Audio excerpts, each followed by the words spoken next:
কোটা বাতিলের দাবিতে ঢাকা টাঙ্গাইল বঙ্গবন্ধু সেতু মহাসড়ক অবরোধ করে মানববন্ধন ও বিক্ষোভ সমাবেশ করে টাঙ্গাইলের মাওলানা ভাসানী বিজ্ঞান ও প্রযুক্তি বিশ্ববিদ্যালয়ের শিক্ষার্থীরা।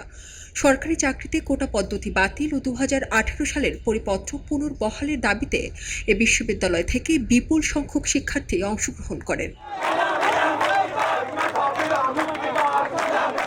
আজ 7 জুলাই সকাল 8টা থেকে বিশ্ববিদ্যালয়ের তৃতীয় একাডেমিক ভবনের সামনে থেকে এই মানববন্ধন ও বিক্ষোভ সমাবেশ দ্বিতীয় দিনের মতো শুরু হয়। এরপর বিশ্ববিদ্যালয়ের বিভিন্ন হল থেকে দলে দলে শিক্ষার্থীরা জড়ো হতে শুরু করে। পরবর্তীতে তারা টাঙ্গাইল বঙ্গবন্ধু মহাসড়ক অবরোধ ও সমাবেশ করে। এ সময় শিক্ষার্থীরা বিভিন্ন ধরনের স্লোগান দেয়। সারা বাংলায় খবর দে, কোঠা প্রথার কবর দে, বঙ্গবন্ধুর বাংলায় বৈষম্যের ঠাঁই নাই, শেখ হাসিনার বাংলায় বৈষম্যের ঠাঁই নাই, মেধা যার চাকরি তার সহ বিভিন্ন স্লোগানের মাধ্যমে আন্দোলনকে মুখরিত করে তোলে।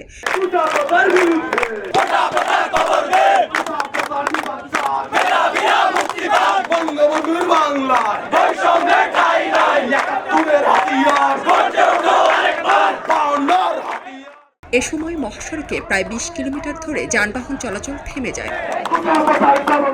শিক্ষার্থীরা বলেন, আমরা শিক্ষার্থীরা কখনোই সারাদিন রাস্তায় রাস্তায় আন্দোলন করতে চাই না। আমরা পড়াশোনা করতে চাই, কিন্তু আমাদের কিছু করার নাই। কারণ যে পরিমাণ কোটা, তাতে দেশের মেধাবীরা চাকরি না পেয়ে দেশের বাইরে চলে যাবে, দেশের সরকারি চাকরি করার আগ্রহ হারাবে। তারা আরো বলেন, বৈষম্যমূলক কোটার মাধ্যমে শিক্ষার্থীদের সঙ্গে অন্যায় করা হচ্ছে।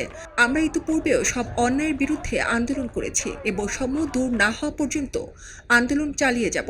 আমরা প্রশাসনের বিরুদ্ধে না, সরকারের বিরুদ্ধে না, রাষ্ট্রের বিরুদ্ধে না, আমরা আমাদের যৌক্তিক দাবি নিয়ে এসেছি। ঠিক আছে সবাই? আমরা প্রশাসন, পুলিশ কার? পুলিশ জনতার, জনতা। আমরা প্রশাসনকে কোন ধরনের আক্রমণাত্মক ভঙ্গিতে যাব না। আমরা শান্তিপূর্ণভাবে এখানে অবস্থান করব। আপনারা আমাদের সহযোগিতা করবেন। সদর উপজেলার সহকারী কমিশনার রুহুল আমিন শরীফ জানান, মহাসড়ক অবরোধ করে সাধারণ মানুষের দুর্ভোগ সৃষ্টি করে আন্দোলন কাম্য নয়। পরিস্থিতি শান্ত রাখতে বিপুল পরিমাণ পুলিশ সদস্য মোতায়েন ছিল।